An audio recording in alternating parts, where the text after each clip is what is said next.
Suella Braverman has had many mask-off moments, but this one is especially serious. It happened during a speech to the Commons on a review of the PREVENT programme. Now, the PREVENT programme is the centrepiece of the government's anti-terrorism strategy, and the context here is that the Tories have been upset as they think PREVENT has focused too much on the extreme right and not enough at radical Islam. This is what Braverman said. RICU has failed to draw clear distinctions between mainstream conservative commentary and the extreme right.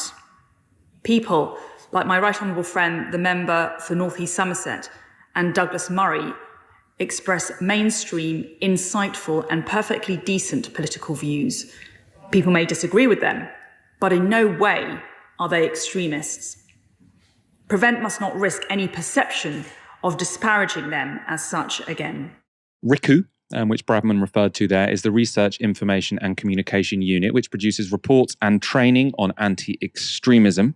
The MP for North East Somerset, she mentioned, is Jacob Rees-Mogg. The Daily Mail reported earlier this year that the unit had linked Rees-Mogg to far-right extremists. Douglas Murray is a right-wing author and commentator who was mentioned in a workshop delivered by the PREVENT Research Unit. Now, an essay by Hope Not Hate was included in said workshop, and it included this passage. Just as in 1978, when Margaret Thatcher's claim that British people feared being swamped pulled the rug from under the National Front, the normalisation and mainstreaming of Islamophobia may be undermining support for the organised anti-Muslim far right. Why face all the social consequences of supporting Stephen Yaxley Lennon when one can vote for a Prime Minister that calls Muslim women letterboxes, or read columns by Rod Liddle, Melanie Phillips and Douglas Murray that spread negative views about Islam and Muslims via the pages of mainstream publications? Maybe one reason the traditional far right is so small right now is because it is simply not needed. So that's the mention to Douglas Murray in one of these sessions by the research unit at PREVENT. As for why Rees-Mogg might have been included in the training, this is a BBC report from 2013.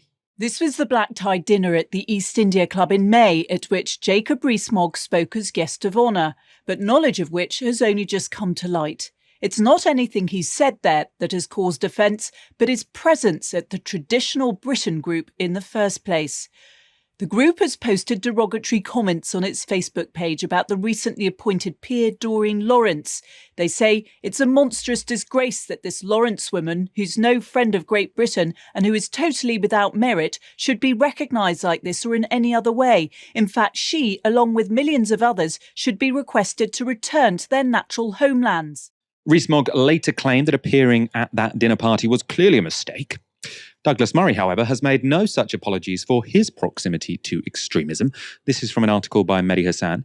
In a February 2006 speech in Holland, Murray demanded that conditions for Muslims in Europe must be made harder across the board and all immigration into Europe from Muslim countries must stop. Douglas also told his Dutch audience that Islam in Europe should be viewed as an opportunistic infection and called for mosques accused of spreading hate to be pulled down.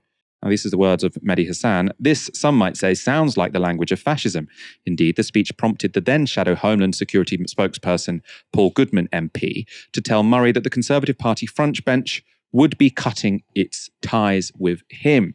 So Douglas Murray's extreme and racist statements used to get condemned by Tory ministers, yet now the Tory Home Secretary cites him as someone with mainstream, insightful and perfectly decent political views, which are in no way extremist. Aaron, I suppose, say what you like about these people being included in a PREVENT workshop, sort of one issue.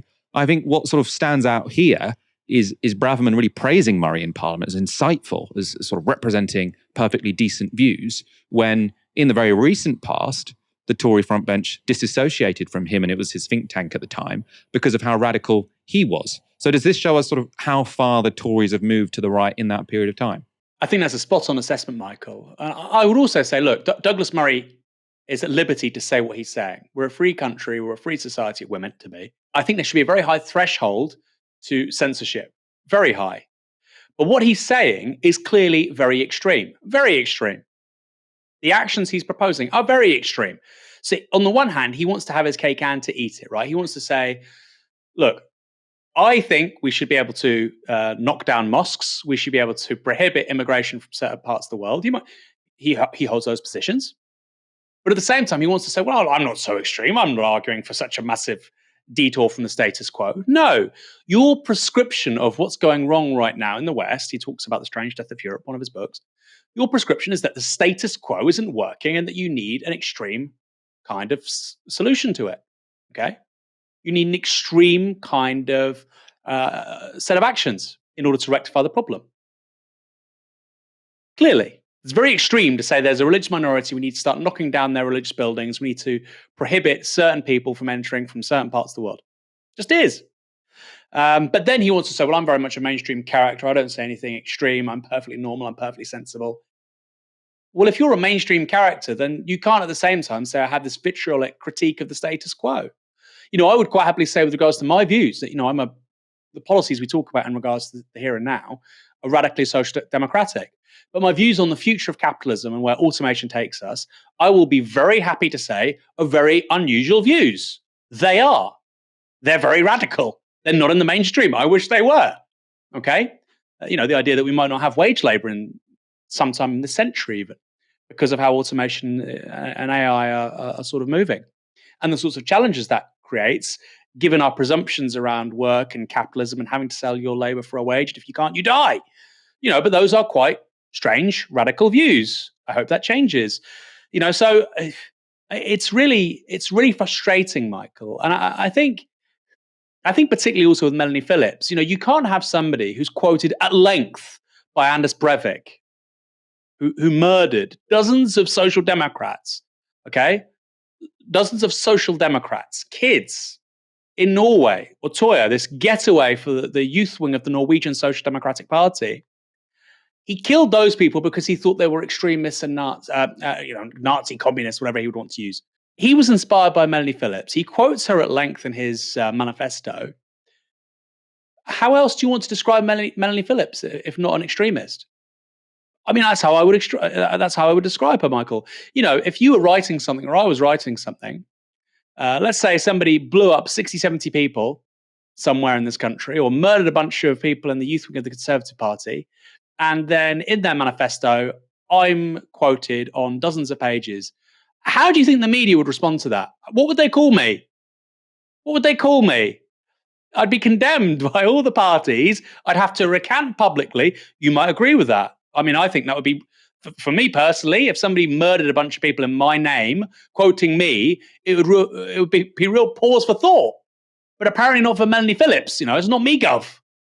So, and by the way, the lack of shame on her part, I find extraordinary. The fact she can go on the BBC multiple times a week. I remember seeing on the BBC twice in the space of 24 hours it used to be called Daily Politics, right? BBC Politics Live, and I think Any Questions? Crazy. I mean, she's an extremist. We have words for a reason because they describe things. That's a pretty good word to describe her. So I don't think Murray should be censored. I think you have a high threshold for censorship in a free society. But clearly, it's a pretty accurate portrayal of his analysis. And like you say, Michael, the big takeaway on this is just how far right the Conservative Party have moved in the intervening 17 years. On that previous point, what Douglas Murray would, I imagine, say is you're saying, look, Douglas Murray, clearly, whatever one thinks of your ideas, they are radical. I'm happy for my ideas to be called radical. Why aren't you happy for your ideas to be called radical? I imagine he'd respond and say, yeah, but would you want your opinions to appear in a Prevent workshop? Well, it depends on the idea, doesn't it? I mean, I don't think I actually, what would they say? Oh, this guy thinks that automation creates the possibilities for a post-work society. That's not going to appear in a Prevent workshop, is it? Because I'm not espousing hatred against the minority. Now, maybe if we had the hate landlords cap, right, maybe that might do because there's a certain subsection of society and you can say, well, look, you're trying to intimidate them. I don't know. But even that is so spurious, Michael. And I think fundamentally it gets the real heart of the difference between the radical left and the radical right. It does. Okay. At their best, the radical left is seeking converts, not traitors. It's seeking to lift up the 99%, the working and the middle class, as sociological characters, not as economic ones, because middle class gets kind of strange, talking about Marx or whatever. But people have to sell their labor to live. The radical left wants to speak to those people and wants to transform society in the interests of everyone. Okay, and it understands there's a profound connection between improving the lot of everyone and believing in a better public community and also enhancing the possibilities for individuals to flourish. These two things are intimately connected.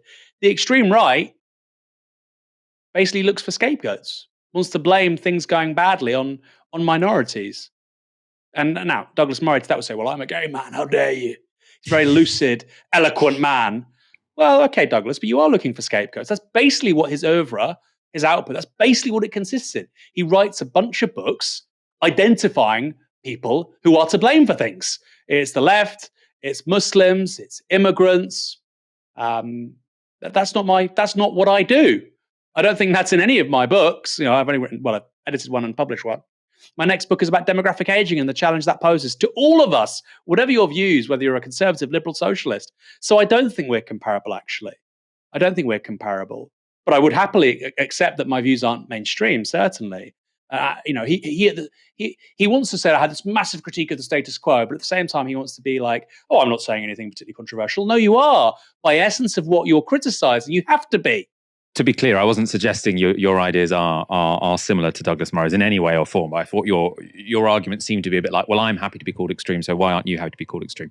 But I get your point. Before we end on this, I just want to sort of remind you, we've talked about this before on the show, but it sort of shocks me every time I look it up again. So Suella Braverman there was talking about this review which went into Prevent because the Tories were upset that it was sort of focusing, in their view, too much on the right instead of Islamists.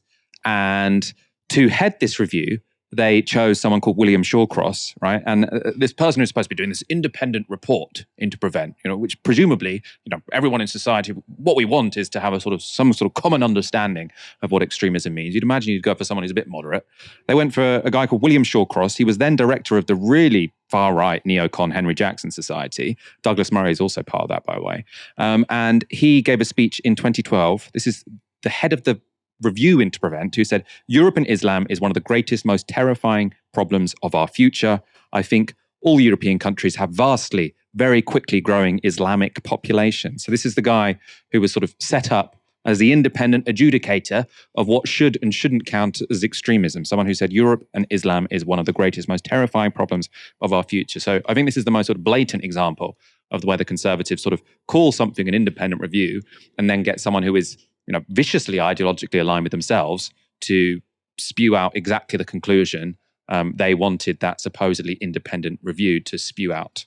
As I say, incredibly shocking. And it never ceases to amaze me every time we do a story on this, sort of how brazen it was to put this man in charge of that review.